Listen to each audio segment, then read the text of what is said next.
Hello, boys and girls, and welcome to another story time with Mr. Prans.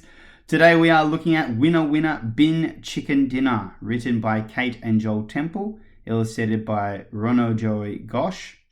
And I wonder what our ibis friend is going to get up to today. So let's have a look.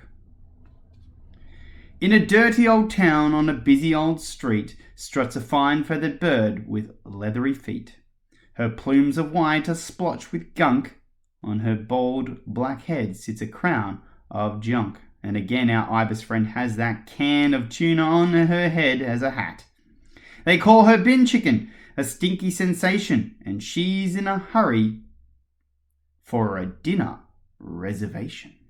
A delicious smell wafts her way. Snails in garlic, hip hip, hooray. Ooh, at a fancy French restaurant for some escargot, which are snails cooked in garlic. She pokes her head in a French restaurant, but Sparrow squawks, "What do you want?"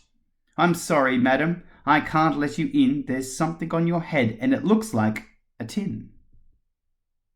Ibis hopes for more luck down at the beach, where there's always fish and chips within reach. Just like those seagulls looking for fish and chips at the beach. There on the bulwark she spots dropped calamari. And look, someone has spilled a rice biryani. She honks with joy and she is ready to go when 5 plucky seagulls appear and say, "No! This beach is ours. Go back to the city." Grrr! And they gobble up squid all sandy and gritty. Oh dear. There's some mean-looking seagulls. Good old fish markets. They never fail. Maybe she'll snap up some smelly trout tails, prawn head perhaps, or a tasty crab claw. But a big old pelican is blocking the door. "Buzz off, Bin Chicken. You can't come in. And don't even think about raiding that bin." Poor ibis sighs. She'll get no dinner here. So she flaps her wings and shuffles her rear. She glides over the city circling wide when, hello, what's that she's spied? Winner, winner, Bin Chicken Dinner. In a school playground by the old handball square sits a basket of lunchboxes with nobody there. Ibis lands on her long spindly legs. In these lunchboxes she smells mayo and eggs, chicken loaf Devon, a ham and cheese sanger, some sushi, rice crackers, and a barbecued banger. Now, I told you in our last video that ibises come to our school because boys and girls throw out their lunches. Well, this is another case. Leaving your lunchboxes on the playground open. The ibis has a long beak. It can open your lunchboxes perhaps too, if you leave just a creak open.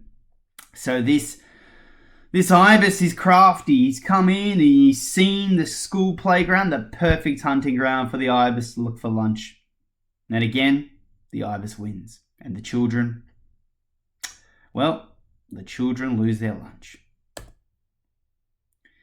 As she jumps on the basket and begins poking around, the teacher on duty enters the ground. "Clear off, Bin Chicken, that's not your food!" "Oh my," thinks Ibis, "how terribly rude." Well, yes, luckily the teacher was there to protect your lunchboxes, boys and girls. Otherwise, that Bin Chicken would have been off with your sandwich. Ring, ring! Oh, the bell starts to sound, and hundreds of kids storm the playground. Ibis flaps her wings and takes off with a zoom, and perches in the window of the staff room. Looking in, she can't believe what she sees. Sausage rolls, party pies, a quiche made with peas. Look at that cake. It must be morning tea. Maybe someone's birthday, one of the teachers. Lamington's cupcakes and a gluten-free slice. Blueberry pikelets and delicious fried rice. And there in the middle, a large strawberry cake with whipped cream icing just ready to take. And along with the ibis, his friend the mouse or the rat is always there looking to get in on the action. "There's so much food, much more than I need. I'll call in my friends for this supersized feed." "Who let the hot dogs out?" "Honk!" In fly the sparrows, the seagulls, pelicans too. She's invited them all to this fancy do. Thanks, says the pelican with a beak full of chips. I'm really enjoying this assortment of dips. My chippies! No, my chippies! You know what, Bin Chicken, I think we're all wrong. Dinner's much better when we all get along. Ibis just smiles and holds her head high and dives in to snap up the last party pie. Well, what a funny story there with winner, winner, Bin Chicken dinner. Well, again, this is a fiction story, so it's a made-up story, but we can learn a lot from it still. Maybe you've learnt about the ibis since my last video on Tuesday. I don't know. Please let me know when I go back to school if you've been looking up ibises or reading about ibises in some non-fiction texts like websites or books.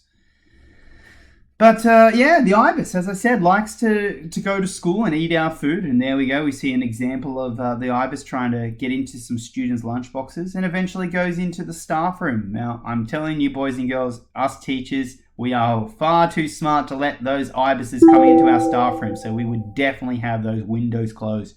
We don't want any ibises stealing our morning tea. But you can see the ibis there, even though it wasn't treated nicely by the other birds, still thought, well, you know what, there's plenty of food here, so I'm going to share. And in the end, they got along nicely, and the ibis and the other birds realized that it's better to have company.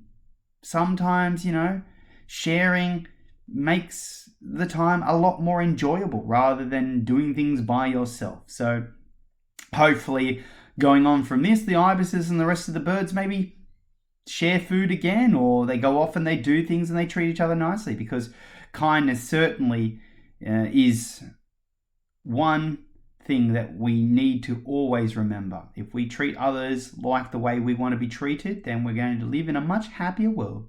Well, that's another story time with Mr. Prancer. I look forward to our next book. I think I might have maybe another Macca the Alpaca book for us. We'll have to wait and see till next week. Bye!